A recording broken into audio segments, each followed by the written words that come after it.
আসসালামু আলাইকুম প্রিয় শিক্ষার্থী, আজকের এই ক্লাসে আমি তোমাদের সাথে প্রথম শ্রেণীর ইংরাজি বইয়ের ইউনিট 2 লেসন 4 এর অর্থাৎ নাম্বারস 1-2 আমরা আজকের এই ক্লাসে এই যে 21 নম্বর পেজ নিয়ে আলোচনা করব। ঠিক আছে, দেখো এখানে রয়েছে সি এবং ডি, কি বোঝানো হচ্ছে আমি তোমাদেরকে সেটা ইনশাল্লাহ দেখাবো। পূর্বে কিন্তু আমি তোমাদের সাথে 20 নম্বর পেজ অলরেডি পড়িয়েছি। ঠিক আছে, তোমরা যারা আমাদের এই উপরের ক্লাসগুলো করনি তারা আমাদের এই যে চ্যানেল ES 360 কিডস, এই চ্যানেলের মধ্যে আসলে এখানে দেখো প্লেলিস্ট রয়েছে। তোমরা যদি এই প্লেলিস্টে যাও তাহলে দেখো তোমাদের জন্য একটা প্লেলিস্ট আমি তৈরি করেছি, ক্লাস 1 ইংলিশ নিউ বুক 2025। এইটা যদি তোমরা ওপেন করো তাহলে এখান থেকে সবগুলা ক্লাস কিন্তু একেবারে সিরিয়ালি তোমরা দেখতে পাবে। ঠিক আছে, আশা করি তোমরা এখান থেকে ক্লাসগুলা করতেছো। তো দেখো এখানে বলা হচ্ছে সিতে ট্রেস ইন দ্য ইয়ার। আচ্ছা, ইয়ার মানে মনে করো শূন্য।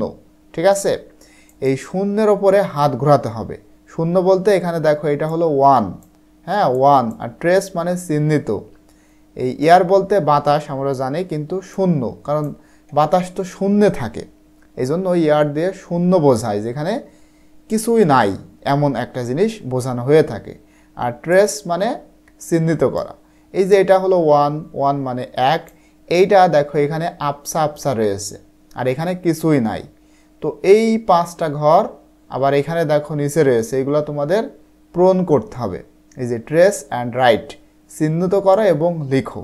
ঠিক আছে, তোমাদেরকে প্র্যাকটিস করার জন্য এটা এভাবে দেওয়া হয়েছে।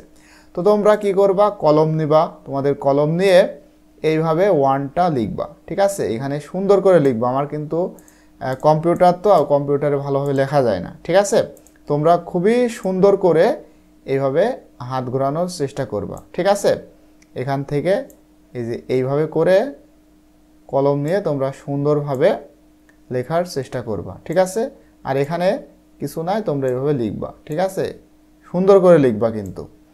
তারপরে এই যে এই ঘরগুলোও তোমরা এইভাবে পূরণ করবা, সবগুলাই 1 লিখে তোমরা এটা ফ্লাপ করবা। ঠিক আছে, এরপরে এখানে দেখো এটা হলো 2 মানে 2, তোমরা এইভাবে হাত ঘোরাবে।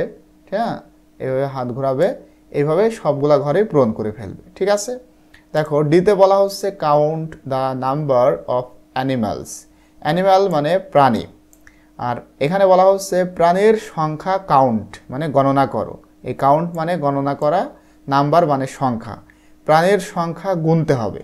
অফ ইচ পিকচার, প্রতিটা ছবির জন্য বা প্রতিটা ছবিতে কয়টা প্রাণী রয়েছে সেটা গুনতে হবে।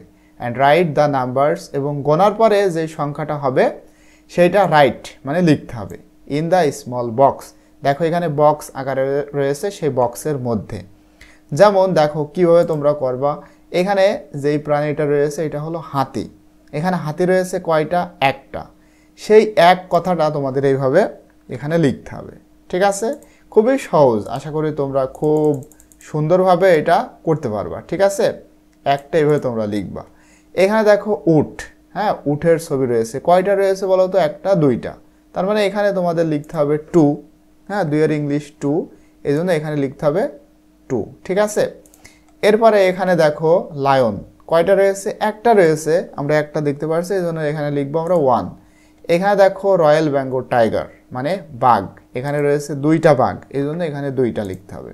এখানে দেখো হর্স মানে ঘোড়া, রয়েছে একটা, এই জন্য আমরা লিখবো 1। ঠিক আছে, আশা করি তোমরা এটা বুঝতে পেরেছো।